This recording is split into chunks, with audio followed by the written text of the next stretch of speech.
Hello সবাইকে, আবারও আমি চলে এলাম একটা ছোট্ট মিনি ব্লগ নিয়ে। তো দেখো, আমি চলে এসেছি দুর্গাপুর কল্পতরুর মেলায়। এই যে আমার বর আর আমি দুজন মিলে ঘুরতে চলে গেলাম।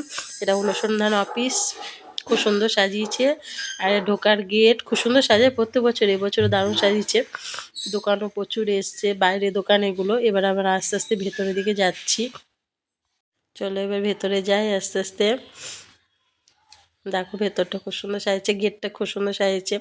এখানে অনেক দোকান টোকান বসেছে, প্রচুর দোকান বসেছে। আমি এই যে একটা ব্যাগের দোকানে এসেছিলাম, এটা আমার খুব ভালো লাগছিল। এটা হচ্ছে পার্টি বোনে সেই পার্টির জুতো।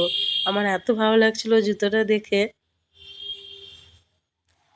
আমরা একটু বিকেলে গেছিলাম, তো অতটা ভিড় ছিল না, তো ফাঁকে ফাঁকে ঘুরে এসেছিলাম, কিন্তু ভালো ঘুরেছি। আর ঠান্ডাও প্রচুর ছিল। তারপরে আরও দোকান রয়েছে। এটা কানের দোকান। কানের এখানে দুটো কানেরও আমি দেখছিলাম, ভালো লাগছিল। দিয়ে ও নেবো বললাম, তো ও বললো চলো আগে একটু ঘুরে নিই, তারপরে যা নেবে নেবে। তো যাই হোক, সেরকম কিছু নিইনি, দুটো কানে দেখেছিলাম, ভালো লাগলো। তো এরকম সেম কানের আমার ছিল বলে আর কানে নিইনি। তো চলো আরও দোকানে যাই।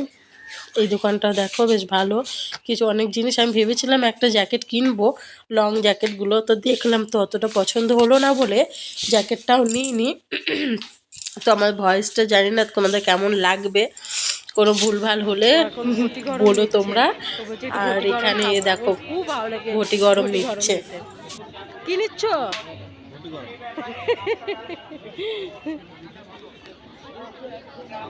একটু আমি এই ফাঁকে একটু দোকান দেখিয়ে দিই। দোকান তো প্রচুর বসিয়েছে, প্রত্যেকটা দোকানে গিয়ে তো ভিডিও করা সম্ভব না। তো ওগুলো করে চলে এলাম এখানে। এখানে এই যে পাঁশকুড়ার চপ, ও আবার একটু আমাকে খাইয়ে দিল, যেহেতু আমি একটু ক্যামেরাটা ধরেছিলাম। তো খাই দেওয়ার পরে ও খাচ্ছে, খাওয়ানোর পরেই যে এখন আমরা এই বেরোচ্ছি। গ্যারেজ হয়েছিল, গ্যারেজ থেকে যে বেরিয়ে এই যে আমরা এখন বেরিয়ে যাব। ভিডিওটি ভালো লাগলে লাইক কমেন্ট শেয়ার করো। ওকে, বাই বাই, গুড নাইট।